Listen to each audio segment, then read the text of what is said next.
വയനാട് കൽപ്പറ്റയിൽ വ്യാപക നാശനഷ്ടമുണ്ടാക്കി വാനരപ്പട. പഴമുടിയിലെ ജയകൃഷ്ണന്റെ വീടിനുള്ളിൽ കയറിയാണ് കുരങ്ങന്മാർ എല്ലാം തകർത്തെറിഞ്ഞത്. ലക്ഷക്കണക്കിന് രൂപയുടെ നാശനഷ്ടമാണ് വീട്ടുകാർക്കുണ്ടായത്.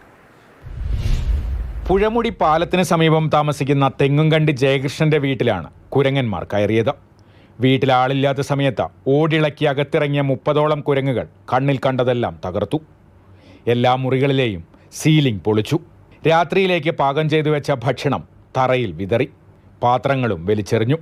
വർഷങ്ങളായി കുരങ്ങ് ശല്യമുണ്ടെങ്കിലും വീടിനുള്ളിൽ കയറി ഇതുപോലെ അക്രമം കാണിക്കുന്നത് ആദ്യമായാണെന്ന് ജയകൃഷ്ണൻ പറഞ്ഞു. നിങ്ങൾ അക്ഷയ പോയിട്ട് അപേക്ഷ കൊടുക്കണം, ഞങ്ങൾ വന്നു നോക്കാമെന്നും പറഞ്ഞ മെയിൻ സാർമാരും പറഞ്ഞില്ല. അതിനിടയ്ക്ക് ഞങ്ങൾ വണ്ടിയിൽ ഇരിക്കുന്ന കുറച്ച് ആൾക്കാരുണ്ട്, എങ്ങോട്ടോ പോകാൻ വേണ്ടിയിട്ട് കുറച്ച് ഫോറസ്റ്റ് സാർമാർ.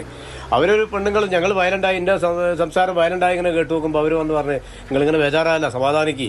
അപ്പോൾ വെച്ചിട്ടുണ്ടെങ്കിൽ അതിലൊരാൾ പറയും അവിടെ വന്ന് നോക്കാം, ജസ്റ്റ് ഒന്ന് വന്ന് നോക്കാം. നമ്മൾ എപ്പോഴും വന്നു നോക്കിയിട്ടില്ല സാറേ, ഞങ്ങളിപ്പോൾ ഉപ്പ് തൊട്ട് കർപ്പൂരം വരെ വാങ്ങണം. നഷ്ടപരിഹാരം ആവശ്യപ്പെട്ട വനം വകുപ്പിൽ പരാതി നൽകിയിട്ടുണ്ട്. വെങ്ങപ്പള്ളി ഗ്രാമപഞ്ചായത്തിൽ ഉൾപ്പെട്ട പ്രദേശമാണിത്. കുരങ്ങ് ശല്യം തടയാൻ അടിയന്തര ഇടപെടൽ ഉണ്ടാകണമെന്നാണ് പ്രദേശവാസികൾ ആവശ്യപ്പെടുന്നത്. പുഴയോരത്തെ മുളങ്കൂട്ടങ്ങളിലാണ് രാത്രികാലങ്ങളിൽ കുരങ്ങുകൾ തങ്ങുന്നത്.